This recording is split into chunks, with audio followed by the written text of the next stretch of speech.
que esto es algo muy, muy general porque vamos a aclarar algunos conceptos que son sumamente importantes que los tengamos claros y que de alguna manera podamos empezar en base a eso a trabajar la estimación del riesgo cardiovascular, ¿ya? Y antes de partir, les quiero recordar que la clase pasada partimos por el EMPA, que es el examen de medicina preventiva del adulto, ¿ya? Todo lo que era el examen de medicina preventiva, ustedes tendrían que haberlo revisado dentro de su materia. Quiero saber, chiquillos, si quedó claro lo del examen de medicina preventiva o no. Chicos, Sí, profe. ¿sí? Se entendió que no era solo del adulto, sino que en cada edad tenemos exámenes específicos que se tienen que aplicar, ¿no es cierto?, en todo entorno, etcétera, etcétera. ¿Sí? Eso quedó claro. Ya. Entonces, una vez que nosotros entendemos que el examen de medicina preventiva o el enfoque, ¿no es cierto?, de medicina preventiva, que es el que tenemos a lo largo de todo el ciclo vital, tiene una razón de ser y está dentro del concepto de lo que nosotros vamos a hablar hoy día, que es el enfoque de riesgo, ¿ya? Como ustedes se dieron cuenta en la clase anterior, el examen de medicina preventiva está estipulado que se haga para cada edad, ¿cierto? O sea, hay cada cierta cantidad de años o de alguna forma en los hitos, ¿no es cierto?, de las personas se hace algún tipo de examen de medicina preventiva. Y eso obedece a lo que vamos a ver ahora, que tiene que ver con adelantarse, ¿no es cierto?, a los posibles problemas que pudiera tener una persona. O sea, si yo hago un examen cuando el niño es recién nacido, yo en ese momento tengo la posibilidad de hacer algo por ese niño que tiene o en el que yo estoy detectando algún problema, ¿ya? Si yo tomo un PAP, ¿no es cierto?, a una mujer que no está ni siquiera pensando que pudiera tener cáncer, sino que se lo tomó por rutina, y detecto que está empezando, ¿no es cierto?, con algo que eventualmente se podría transformar en un cáncer, ¿ya? Yo tengo la opción de actuar inmediatamente para evitar, ¿no es cierto?, el cáncer. Por lo tanto, cuando nosotros hablamos del enfoque de riesgo, vamos a decir que nos estamos adelantando a los posibles problemas, como dice la lámina, que pudiera tener una persona. Ahora, para poder emplear este enfoque de riesgo en las patologías cardiovasculares o enfermedades crónicas no transmisibles, que son las que, de acuerdo a la encuesta nacional de salud, ¿no es cierto?, ustedes ya saben que han sido las que han tenido mayor repercusión en la salud de los chilenos, ¿ya? Y eso se transforma, ¿no es cierto?, en que vamos a tener más pacientes con hipertensión, más pacientes obesos, más pacientes sedentarios, más pacientes con síndrome metabólico, y eso a su vez repercute en algunas cosas que tienen que ver con la economía, o sea, años de vida perdidos, ¿no es cierto?, días no trabajados, etcétera, etcétera, etcétera. ¿Ya? Por lo tanto, tenemos que tener este enfoque para poder atender antes a nuestros pacientes y poder trabajar con ellos a través de hábitos de vida saludable, promoción y prevención de algunas cosas puntuales. Para poder hacer eso, yo necesito conocer cuáles son los factores de riesgo, ¿ya? Y vamos a pensar en factores de riesgo específicos para la enfermedad cardiovascular. Y tenemos los factores que son modificables y los no modificables. Primera actividad, chiquillos. Vayan pensando en cuáles serían factores de riesgo modificables. ¿Cuáles conocen ustedes que sean factores de riesgo modificables? Tabaquismo, ya. Bien. ¿Algún otro? Peso, bien. La alimentación, el sedentarismo, perfecto. Alimentación, actividad física, ¿no es cierto? Todo el tema del sedentarismo, alimentación, bien. Tabaco, alcohol, hipertensión arterial, sedentarismo, ya, ojo con la hipertensión, depende, lo vamos a conversar, está más explícito en las clases, sedentarismo, alimentación, bien, obesidad, sedentarismo, tabaquismo, bien, hábitos de estilo de vida, bien, dislipidemia, bien, ya. Y aquí les voy a hacer una salvedad en relación a lo que puso la María de los Ángeles. Tenemos la hipertensión arterial, que en algunas ocasiones va a ser factor de riesgo y en otras ocasiones va a ser patología, ¿ya? Va a ser factor de riesgo ¿de qué? De enfermedades cardiovasculares. O sea, si un paciente es hipertenso, tiene mayor riesgo, ¿no es cierto? Mayor probabilidad de tener alguna patología cardiovascular, como un infarto o alguna cosa de ese tipo, ¿ya? Bien, vamos bien con los factores de riesgo modificables. ¿Cuáles serían los no modificables? A ver, ¿qué dice el público? Edad, sexo, ya, la genética, pero ojo que aquí estoy preguntando por las que tienen, que están declarados como factores no modificables. Kevin dice las enfermedades, antecedentes personales de enfermedad cardiovascular, ya, perfecto. O sea, los no modificables son aquellos factores que, enfermedades crónicas, bien Catalina, que yo no puedo intervenir. Todos los anteriores, con una buena educación, con un buen trabajo de promoción y de prevención, se podían disminuir o eliminar. Pero yo no le puedo cambiar la edad a las personas, no le puedo cambiar el sexo. En términos de genética, varios me pusieron eso, pero yo diría más bien antes que la genética, la herencia, ¿ya? ¿A qué me refiero con eso? La historia familiar, como dice la Jace. O sea, si yo tengo una mamá que murió de un infarto, ¿ya? Eso no lo puedo cambiar. Y eso pasa a la genética, como dice la Valeria y la Catalina. ¿De acuerdo? Entonces, en vez de hablar de genética, chiquillas, vamos a hablar de historia o antecedentes familiares de muerte prematura por alguna patología crónica no transmisible o antecedentes familiares de hipertensión o diabetes en familiares directos. Ya. Los antecedentes personales también se consideran en términos de si ha tenido algún infarto, si ha tenido alguna patología cardiovascular, etcétera, etcétera. Las enfermedades crónicas, y aquí ojo con el concepto que vamos a usar, la que nosotros vamos a considerar como un factor de riesgo no modificable, ¿ya? Es el que ya hayan tenido alguna patología importante. O sea, los antecedentes personales de enfermedad cardiovascular. Si ya tuvo un infarto cerebrovascular, si ya tuvo un infarto, ¿de acuerdo? ¿Dudas en relación a esto, chicos, de los factores de riesgo no modificables? No, profe. Ya, avancemos. Entonces, los factores de riesgo, ¿no es cierto?, son la probabilidad de algo. O sea, nosotros, a través de la cantidad de factores de riesgo que tengamos, vamos a poder estimar, ¿no es cierto?, una probabilidad de sufrir un evento cardiovascular. Y el evento cardiovascular, chiquillos, en las normas y en las clases que yo les dejé, está claramente especificado a qué nos referimos con un evento cardiovascular. No es que haya una fiesta, ¿no es cierto?, y vayamos todos vestidos de corazones, no. Tiene que ver con un evento nocivo para la salud de las personas.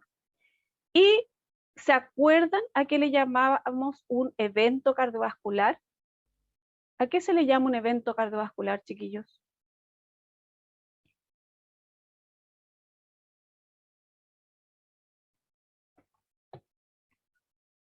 A ver, ¿qué dice el público? Dice un momento de crisis. Ya, pero ¿crisis de qué, Valeria? Los eventos cardiovasculares están sumamente definidos. ¿A qué se le llama un evento cardiovascular? Dentro de lo que es el enfoque de riesgo o lo que son las enfermedades crónicas no transmisibles. Un accidente cerebrovascular. Bien, Jace. ¿A qué más? Un infarto. Bien, María Ignacia. ¿Algo más se les ocurre? Angina de pecho. Bien. Infarto. Bien. Isquemia. Bien. ¿Qué más? ACV, infarto, angina. Bien. ¿Algo más?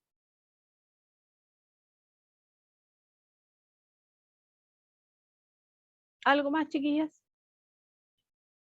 Ateroesclerosis. Ya, puede ser, a pesar de que la ateroesclerosis es como un antecesor de. Ahora, ojo con el concepto, es un evento porque ocurre de manera inesperada habitualmente, ¿no es cierto? Sobre todo la angina, el accidente cerebrovascular, el infarto, y que crisis isquémica transitoria, bien, arritmia, bien, y que no necesariamente queda como una condición permanente. ¿Ya? O sea, un accidente cerebrovascular ocurre y después viene todo lo que es la rehabilitación. El infarto ocurre y después viene toda la rehabilitación. ¿Ya? La CIT que dice la Denise es la crisis isquémica transitoria o lo que en algunos lugares también se conoce como TIA. ¿Ya? Es lo mismo que lo que dice la Denise. En algunas partes lo van a escuchar como TIA y en otras lo van a escuchar como CIT. ¿De acuerdo? Ya. Bien, tenemos claridad entonces de cuáles son los eventos cardiovasculares. Ahora, la estimación del riesgo, ¿no es cierto?, nos permite, como yo les decía, conocer la probabilidad que una persona pueda sufrir un evento cardiovascular. Y para eso vamos a usar dos formas que aparecen en las clases, la cualitativa y la cuantitativa. Vamos a ver cuántos se acuerdan de eso. ¿Qué datos necesitamos saber para la estimación cualitativa? ¿Cómo se hace la estimación cualitativa? Chiquillos lindos. ¿Se acuerdan? Yo no, profe. Usted no. La edad, ya. ¿Qué más? La edad. Piensen en la palabra cualitativa, colesterol total. Yo diría que el colesterol total no. Pero lo voy a poner igual porque lo escribieron. El sexo, ya. Bien, y Betty. Sexo, bien, Alejandro. ¿Qué más? ¿Qué es importante saber para la estimación cualitativa? Cualitativa, estado emocional. Carril de Luchito. Ya, ¿qué más? Edad, colesterol total. El colesterol total no lo vamos a estimar ahora. Sexo, ¿ya? Ojo que estamos haciendo la estimación cualitativa. Recuerden, y aquí antes de que sigan posteando, recuerden que en la clase les hablo de dos tipos de estimación. La primera es la cualitativa, donde usábamos intensidad del dolor. ¿Dolor de qué, Javiera? ¿A qué te refieres con intensidad del dolor? Antecedentes familiares. Bien, José.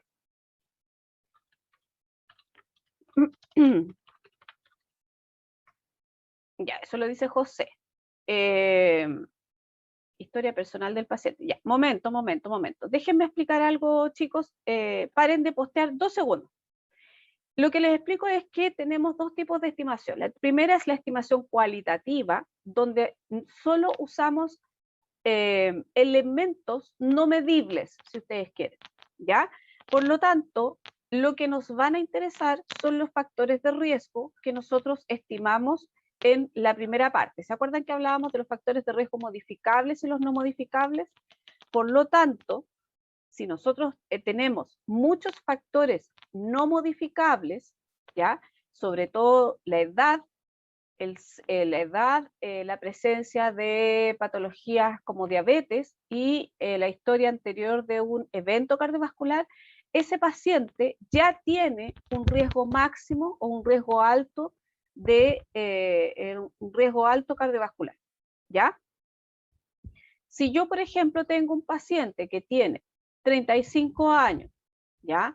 no tiene antecedentes de ningún tipo, o sea, es una persona relativamente sana, pero fuma, ¿ya? También va a tener un riesgo alto. ¿Por qué?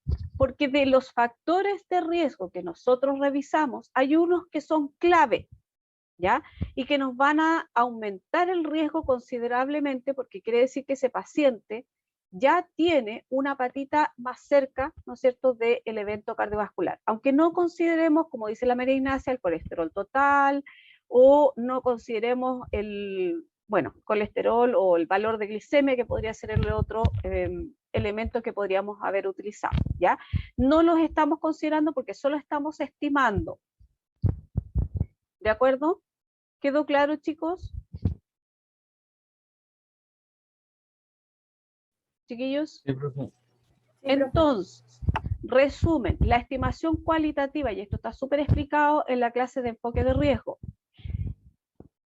se refiere específicamente a la valoración que nosotros le vamos a dar a los factores de riesgo, ¿ya? Y hay algunos, como yo les digo, que son claves y que esos factores de riesgo, solo por el hecho de fumar, el paciente ya tiene un riesgo máximo. Y fumar, recuerden siempre, no es que la persona sea fumadora de una cajetilla al día, sino que con que se fume, no sé, un cigarrillo a las 1500 ya es fumador, ¿ya? O sea, lo ideal es que no fume nada. ¿De acuerdo? Ya. Entonces, ya sabemos que tienen que revisar la forma de estimar el riesgo. La estimación cuantitativa, ahora sí, María Ignacia, ¿qué elementos necesitamos para estimar el riesgo de manera cuantitativamente? ¿Qué elementos necesitamos? Colesterol total, bien. ¿Cuál otro? Estudio de Framingham. Ya, pero el estudio de Framingham es el estudio que nos permite, ¿cómo se llama esto? Llegar a esta estimación. Y lo que sí vamos a usar como elemento es las tablas de Framingham. ¿Ya? Ojo, no se confundan. El estudio es otra cosa. Y ojo que las tablas de Framingham tienen que estar adaptadas a la población chilena. Que esto se los digo en la clase.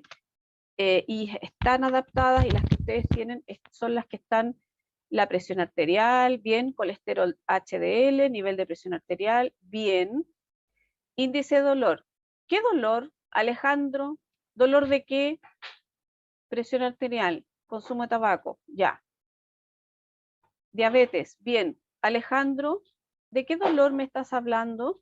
Estado nutricional, bien. 2 veces me han puesto dolor. Profesora, ¿puede ser eso cuando uno, por ejemplo, va a urgencia y le dicen cuánto es el dolor que, por ejemplo, del 1 al 10? Ya, se Y nota que uno no está puede medir. enchufado.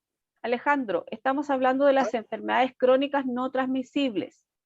Dentro de la Ah, clase de enfoque de riesgo, se dice que hay una estimación cualitativa y una estimación cuantitativa. ¿Ya? Ojo, si van a estar con una oreja acá y la otra allá, no van a cachar nada. Ya. Entonces el dolor no al lugar. No pasa nada con el dolor aquí, no hay dolor. Ya, entonces, bien. Estado nutricional, colesterol, bien, ya, el Hugo. Entonces, recuerden que el tabaquismo automáticamente nos da un riesgo máximo, un riesgo muy alto, ¿ya? Así que el tabaquismo como factor de riesgo lo vamos a utilizar para el primer filtro, que es la estimación cualitativa.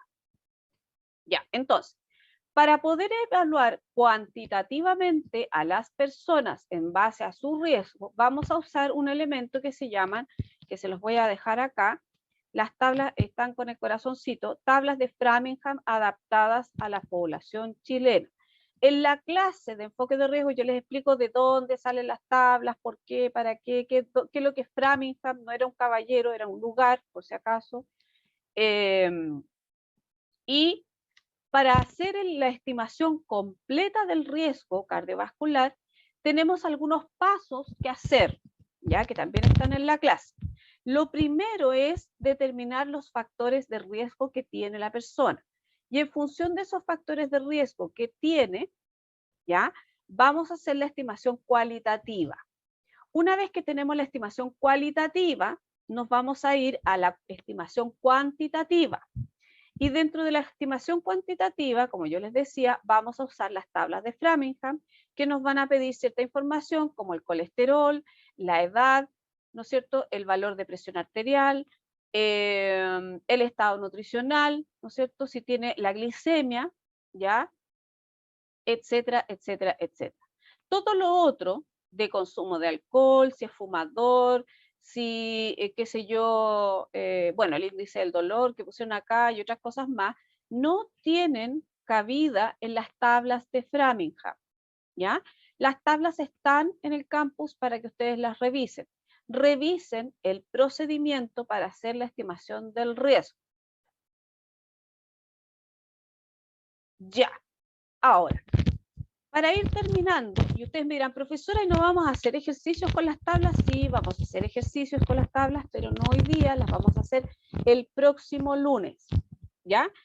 Entonces, reflexionemos. ¿Qué nos permite conocer el riesgo? ¿Ya? O esta estimación de riesgo. ¿Sirve de algo? ¿No sirve de nada? ¿Para qué se usa este enfoque de riesgo? ¿Por qué es tan importante? Pensando en la población que nosotros tenemos, en cómo se comporta epidemiológicamente las enfermedades cardiovasculares en la población de hoy. ¿Qué creen ustedes?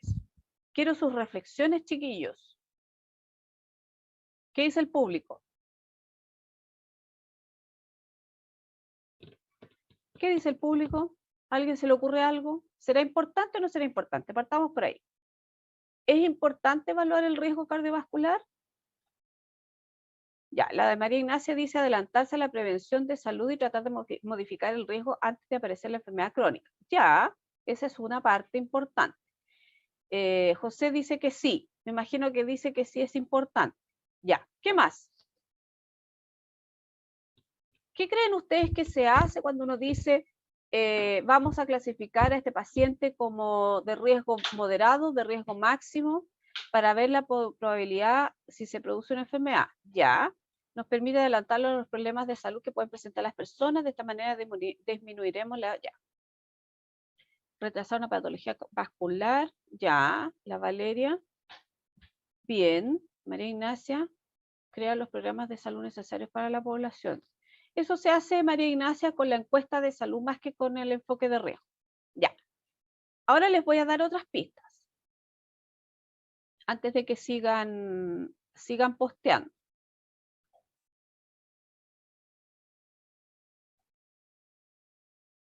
Ya. Antes de que sigan posteando, chiquillos, les voy a dar una pista. La estimación del riesgo cardiovascular se hace a todo paciente que ingresa al programa cardiovascular, o sea, todo paciente con confirmación diagnóstica de hipertensión y todo paciente con confirmación diagnóstica de diabetes, o aquellos que son fumadores, o aquellos que son obesos, o aquellos que tienen dislipidemia. ¿De acuerdo?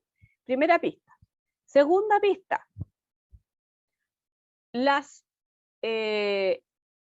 estimación del riesgo cardiovascular, aparte de decirle a la persona, mire, si usted no cambia sus hábitos, si usted no cambia sus cosas, su forma de trabajar o de cuidarse, ¿no es cierto? En 10 años más usted podría tener la probabilidad de tener un infarto, ¿ya? Aparte de eso, tiene una función que es sumamente importante y orientadora en relación a los tipos de tratamiento y las metas que vamos a tener y que vamos a tener que establecer para el paciente. Pregunta, un paciente hipertenso de 70 años con máximo riesgo cardiovascular, ¿ya? ¿Será igual a un paciente hipertenso de 35 años con un riesgo moderado? ¿A quién le vamos a poner más énfasis al tratamiento, a los controles, al seguimiento y todo lo demás? ¿A quién creen ustedes? chiquillos? ¿Al de 35 con un riesgo moderado o ¿Cómo, al profe, de... puede repetir, por favor? Si tengo dos pacientes, uno que tiene 70 años, es hipertenso, pero su riesgo cardiovascular es un riesgo máximo, porque fuma, ¿ya? Y tengo otro paciente que tiene 35 años, su riesgo cardiovascular es moderado. ¿A quién le vamos a poner más énfasis en su tratamiento? ¿A quién tenemos que ponerle las metas más exigentes? Que tiene el riesgo máximo. Al que tiene el riesgo máximo. Bien. Por lo tanto, al paciente 75, justamente. Por lo tanto, el riesgo cardiovascular o la estimación del riesgo nos va a permitir, y lo vamos a ver cuando vean todo lo que es la patología cardiovascular, que creo que ya lo vieron, hipertensión y diabetes, dentro de las clases, ustedes se van a dar cuenta que los algoritmos de tratamiento parten todos con la educación al paciente, y si eso no resulta, ¿no es cierto?, dependiendo de los valores de presión y dependiendo de la estimación del riesgo cardiovascular que tenga el paciente, vamos a trabajar solo con educación o le vamos a agregar algún medicamento al tiro, ¿ya? Esto es clave, chiquillos, porque ustedes cuando trabajen en un CEFAM, ustedes van a decir, uy, ¿por qué si este paciente tiene 35 años y es hipertenso y este otro que también tiene 35 y es hipertenso tiene otros medicamentos y tiene otras conductas? ¿Por qué será? Porque tienen riesgos distintos, ¿ya? Entonces, como lo que nosotros tenemos que hacer es adelantarnos a que a esas personas les pase algo, ¿ya? O sea, estamos previniendo que a esas personas les pueda llegar a pasar algo, es que a las personas con mayor riesgo cardiovascular le vamos a poner más énfasis en el tratamiento, en el seguimiento, y los planes de tratamiento y las metas de tratamiento son mucho más exigentes. ¿Ya? ¿Se entendió, chiquillos? Sí, profe. Sí, profe. Ya, perfecto. Esos conceptos son importantes que los tengan claros porque es la forma en que ustedes van a tomar decisiones cuando estén frente a los pacientes cardiovasculares, ¿ya?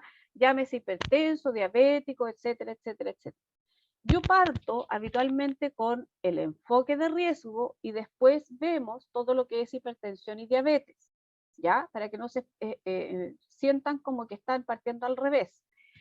¿Por qué? Porque hay pacientes que solo se les hace el examen de medicina preventiva del adulto y que ya tienen un riesgo cardiovascular importante solo porque fuman y no necesariamente son hipertensos. Por lo tanto, la intervención que se va a hacer en ese paciente va a ser distinta a un paciente que no fuma, ¿no es cierto?, pero es hipertenso. ¿Ya? Profe, Dígame. consulta, ¿y si el paciente dejó de fumar, pero fumó durante casi toda su vida? ¿También lo deberíamos categorizar de alto riesgo? No, porque ya dejó de fumar. Ya. Hay estudios que dicen que a los 5 años de dejar de fumar, ya, pero dejar de fumar así 100%, el riesgo disminuye en un 5%. O sea, automáticamente está, digamos, estudiado que las personas que dejan de fumar, mientras a los 5 años ya disminuyen su riesgo. Por lo tanto, tienes que considerarlo como un paciente que dejó de fumar nomás, que no fuma. Ya, profe. ¿Alguna otra duda, chicos? No, profe. Por acá, el resto del público. No, profe. Ya. Entonces, ojo a esto. Bueno, si tienen dudas o algún comentario, tienen varias vías para hacérmelos llegar, ¿ya? Y les ruego que revisen la clase de estimación del riesgo para el próximo lunes, ¿ya? Cosa de que podamos trabajar con algunos ejercicios de estimación de riesgo, y para eso vamos a necesitar calculadora, una regla, tablas de Framingham, ojalá impresas, ¿ya? Y la materia estudiada. La idea es que podamos aplicar ¿ya? Eso es súper, súper, súper importante para que esto lo aprendamos. No es un taller formal, por lo tanto, no se estrese, no es parte de los talleres, pero sí es importante que lo aprendamos. ¿De acuerdo? Ya, chiquillos. ¿No hay nada más que quieran consultar?